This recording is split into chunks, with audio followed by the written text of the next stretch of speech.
ಒಗ್ಗರಣೆ ಚಾನಲ್ ನೋಡುತ್ತಿರುವ ನಿಮ್ಮೆಲ್ಲರಿಗೂ ರಶ್ಮಿ ಮಾಡುವ ನಮಸ್ಕಾರಗಳು. ನನ್ನ ಚಾನಲ್ದಾಗ ನಾನು ಭಾಳ ಥರ ಡಿಸ್ಕೋ ಪಾಪಡಿ ಮಾಡಿ ತೋರಿಸಿದ್ದೀನಿ. ಒಬ್ಬರು ವೀಕ್ಷಕರು ಕೇಳಿದ್ರು ನಾವು ಸೋಡಾ ಮತ್ತು ಹಪ್ಪಳ ಖಾರ ಹಾಕೊಂಡಿಲ್ದ ಭೀ ಮಾಡ್ಕೋಬೋದೇನಂತ. ಇವತ್ತು ನಾನು ಪ್ಲೇನ್ ಆಗಿ ಹಪ್ಪಳ ಖಾರ ಸೋಡಾ ಏನು ಮಿಕ್ಸ್ ಮಾಡಿಲ್ಲ, ಕಲರು ಇಲ್ಲ, ಸಿಂಪಲ್ ಆಗಿ ಮಾಡಿದೇನು. ಬನ್ನಿ ಹೇಗೆ ಮಾಡೋದಂತ ನೋಡೋಣ.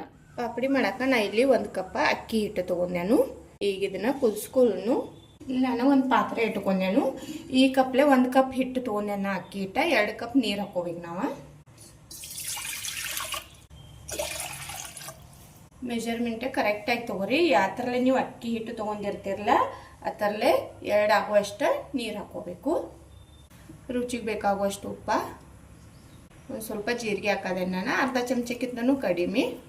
ಮೊದಲು ಭೀ ನಾನು ವಿಡಿಯೋದಾಗ ಡಿಸ್ಕೋ ಪಾಪಡಿ ಮಾಡಿ ಅಪ್ಲೋಡ್ ಮಾಡಿದೇನು. ಆದರೆ ಅದ್ರಾಗೆಲ್ಲ ನಾನು ಹಪ್ಪಳ ಖಾರ ಯೂಸ್ ಮಾಡಿದ್ದೇನು. ಇವತ್ತು ಹಪ್ಪಳ ಖಾರ ಯೂಸ್ ಮಾಡೋನಿಲ್ಲ, ಯಾವುದು ಕಲರ್ ಇಲ್ಲದೆ ಪ್ಲೇನ್ ಆಗಿ ಸಿಂಪಲ್ ಆಗಿ ಹೇಗೆ ಮಾಡ್ಕೊಳ್ಳೋದಂತ ಮಾಡಿ ತೋರ್ಸದೀನಿ. ಒಬ್ಬೊಬ್ಬರ ಹಪ್ಪಳ ಖಾರ ಸೋಡಾ ಅದು ಏನು ಬೇಡ ಅಂತಾರೋ ಅಂಥವ್ರಿಗಾಗಿ ಇವತ್ತು ಹಪ್ಪಳ ಖಾರ ಯೂಸ್ ಮಾಡೋನಿಲ್ದೆ ಭೀ ನಾವು ಮಾಡ್ಕೋಬೋದು. ಇವನ್ನೆಲ್ಲ ತಿರುಗಾಡ್ರಿ.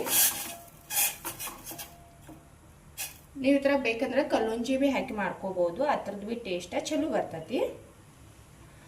ಈಗ ನೀರೇ ಹೆಸರು ಬರಲಿ ನೋಡ್ರಿ. ನೀರೇ ಹೆಸರು ಬಂದೈತಿ. ಈ ಅಕ್ಕಿ ಹಿಟ್ಟು ತೊಗೊಂಡಿವಲ್ಲ ಈಗ ಹಾಕಿ ತಿರುಗಾಡ್ಕೊಂಡು ಉರಿನ ಸಣ್ಣ ಇಟ್ಕೋರಿ. ಹಿಟ್ಟು ಹಾಕಬೇಕಾದ್ರೆ ಒಂದು ಜರ ಹಾಕಿ ತಿರುಗಾಡ್ಕೋರಿ.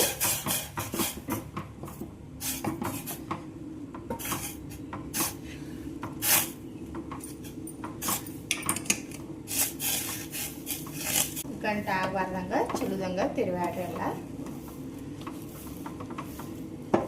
ನಿಮಗೆ ಫುಡ್ ಕಲರ್ ಬೇಡ ಅಂದ್ರೆ ಅರಿಶಿನ ಪುಡಿ ಹಾಕಿ ಮಾಡ್ಕೋಬಹುದು. ನೋಡ್ರಿ ಎಲ್ಲಾನು ಚಲೋದಂಗ ಮಿಕ್ಸ್ ಆಗೈತಿ.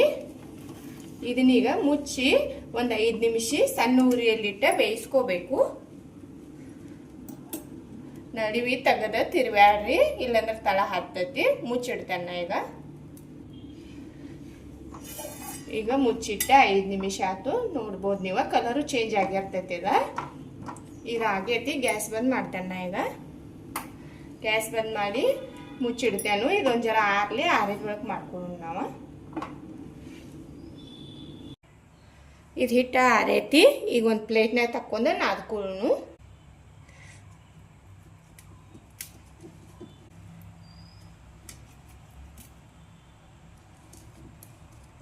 ಇದನ್ನ ಮಾಡ್ಕೊಳ್ಳೋದು ಭಾಳ ಸಿಂಪಲ್ ಐತಿ. ಹಿಟ್ಟ ತಕ್ಕೊಂಡೇನು. ಇದನ್ನೀಗ ನಾದ್ಕೋಬೇಕು ನಾವು. ನಾದ್ಕೋರಿ ಇದನ್ನ ಚಲೋದಂಗ. ಒಂದು ಜರ ಆರಿದ ಒಳಗೆ ನಾದ್ಕೋರಿ. ಹಿಟ್ಟ ನಾದ್ಕೊಂಡೆ ನಾನು. ಇದು ರೆಡಿ ಆಗೈತಿ. ಈಗ ಡಿಸ್ಕೋ ಪಾಪಡಿ ಮಾಡಾಕ ಚಕ್ಲಿ ಮಾಡ್ಕೋತೇವಲ್ಲ ನಾವು, ಆ ಥರಲೇನ ಮಾಡ್ಕೋಬಹುದು. ಈ ಥರ ಇರ್ತೈತಲ್ಲ ಈ ಚಕ್ಲಿದ. ಇದನ್ನ ಒಂದು ಪ್ಲಾಸ್ಟಿಕ್ ಡಬ್ಬಿ ಬಾಯ ಅದು ತೊಗೊಂಡ್ ಕಶಿಂದ ಇದ್ರ ಮ್ಯಾಗ ಈ ಥರ ಇಟ್ಕೊಂಡ್ ಕಶಿಂದ ರೌಂಡ್ ನೀವು ಮಾರ್ಕ್ ಮಾಡಿ ಕಟ್ ಮಾಡ್ಕೋರಿ. ಆಗ ನಡಿವಿ. ಇಲ್ಲಿ ನೋಡ್ರಿ, ನಡಿವಿ ಈ ಥರ ಮಾಡ್ಕೊಂಡೆ ನಾನು. ಇದನ್ನ ನಾವು ಮನ್ಯಾಗ ಸಿಂಪಲ್ ಆಗಿ ಮಾಡ್ಕೋಬಹುದು. ಇದು ನೋಡ್ರಿ, ಈ ಥರ ಇಟ್ಟು ಕಶಿಂದ ಕಟ್ ಮಾಡ್ಕೋಬಹುದು. ಇದು ಸಾಚೆ ನಿಮಗೆ ಎಲ್ಲಿ ಅಂಗಡಿಯಿಂದ ಕೊಂಡು ತರಕ ಸಿಗಂಗಿಲ್ಲ. ನಾವು ಮನೆಯಲ್ಲೇನೆ ರೆಡಿ ಮಾಡ್ಕೋಬೇಕು. ಇದು ನೋಡ್ರಿ, ಈ ಥರ ಹಾಕ್ಕೊಂಡ್ ಕಶಿಂದ ನಾರ್ಮಲ್ ನಾವು ಚಕ್ಲಿ ಎಲ್ಲ ಮಾಡ್ಕೋತೇವಲ್ಲ ಅದೇ ಥರ ಮಾಡ್ಕೋಬೇಕು. ಈ ಥರ ಹಾಕ್ಕೊಂಡ್ ಕಶಿಂದ ಈಗ ಇದ್ರಾಗ ಹಿಟ್ಟು ಹಾಕೋಬೇಕು.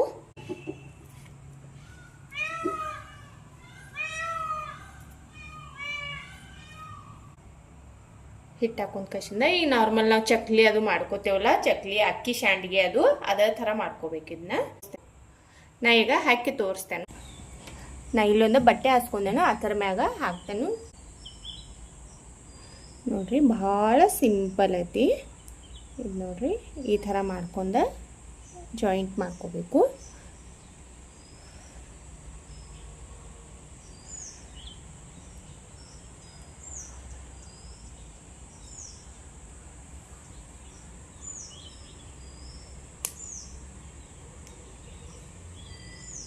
ನೀವು ಎಷ್ಟು ಸಣ್ಣ ದೊಡ್ಡ ಬೇಕಲ್ಲ ನೋಡಿ ಮಾಡ್ಕೋರಿ.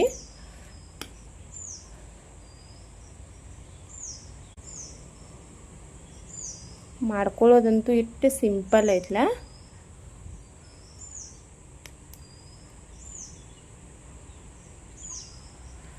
ಎಲ್ಲ ಭೀ ಇದೇ ಥರ ಮಾಡ್ಕೊಂಡು ತೋರಿಸ್ತಾನೆ ನಾನು ನಿಮ್ಗೆ. ನೋಡ್ರಿ ಎಲ್ಲ ಪಾಪಡಿ ಭೀ ಮಾಡ್ಕೊಂಡೆ ನಾನು. 1 ಕಪ್ ಹಿಟ್ಟಿನಾಗ ಎಷ್ಟೆಲ್ಲ ಪಾಪಡಿ ಮಾಡ್ಕೋಬೋದು. ಇವತ್ನೀಗ ಬಿಸಿಲಾಗ ಒಣ ಹಾಕಿದೆ ನಾನು. ಬಿಸಿಲಾಗ ಇವತ್ತನ್ನ ಚಲೋದಂಗೆ ನಾವು 2 ರಿಂದ 3 ದಿನ ಒಣಸ್ಕೋಬೇಕು. ಒಣಗಿದ ಬಳಕ ತೋರಿಸ್ತೇನೆ ನಾನು ನಿಮ್ಗೆ. ಪಾಪ್ಕಾರ್ನ್ ಮಾಡ್ಕೊಂಡಿದ್ದಿಲ್ಲ ಒಣಗಿದಾವು. ಇವು ಚಲೋದಂಗೆ 2-3 ದಿನ ಒಣಸಿದೆ ನಾನು. ಈ ಥರ ಮಾಡಿ ನಾವು ಇಟ್ಕೋಬೋದು, ಸ್ಟೋರ್ ಮಾಡಿ ಇಟ್ಕೋಬೋದು. ಈಗ ನಿಮಗೆ ಫ್ರೈ ಮಾಡಿ ತೋರಿಸ್ತೇನೆ. ಎಣ್ಣೆ ಕಾಯಕ್ಕೆ ಇಟ್ಟಿದ್ದೆ ನಾನು. ಎಣ್ಣೆ ಕಾದೈತಿ.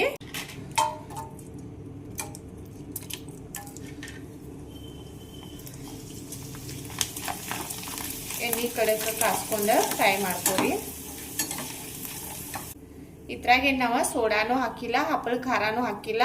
ಆದ್ರೂ ಭೀ ಎಣ್ಣೆ ಮಸ್ತಾಗಿ ಅರಳಿದಾವು. ನೋಡ್ಬೋದು, ಭಾಳ ಮಸ್ತಾಗಿ ಬಂದಾವು.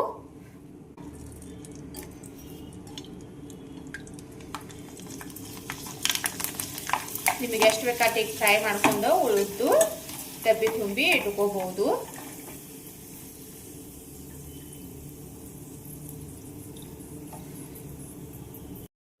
ನೋಡ್ರಿ ಪಾಪಡಿನ ಫ್ರೈ ಮಾಡ್ಕೊಂಡೆ ನಾನು. ನೋಡ್ಬೋದು ನೀವು. ಇದ್ರಾಗ ನಾವು ಸೋಡಾನು ಹಾಕಿಲ್ಲ, ಆದ್ರೂ ಏನು ಮಸ್ತಾಗಿ ಬಂದಾವು. 1-3 ತೋರಿಸ್ತೇನೆ ನೋಡ್ರಿ. ಬಾಯಾಗಿಟ್ರನ ಕರಕ್ಕಾವ, ಅಷ್ಟು ಮಸ್ತಾಗಿದಾವ. ಸೋಡಾ ಹಪ್ಪಳ ಖಾರ ಯಾವುದು ಹಾಕಾನಿಲ್ದ ಭೀ ಮಾಡ್ಕೊಂಡ್ರೆ ಭೀ ಮಸ್ತಾಗಿ ಬಂದಾವು. ನೀವು ಬೇಕಂದ್ರೆ ಹಾಕಿ ಭೀ ಮಾಡ್ಕೋಬೋದು, ಇಲ್ಲಾಂದ್ರೆ ಹಾಗೆ ಭೀ ಮಾಡ್ಕೋಬೋದು.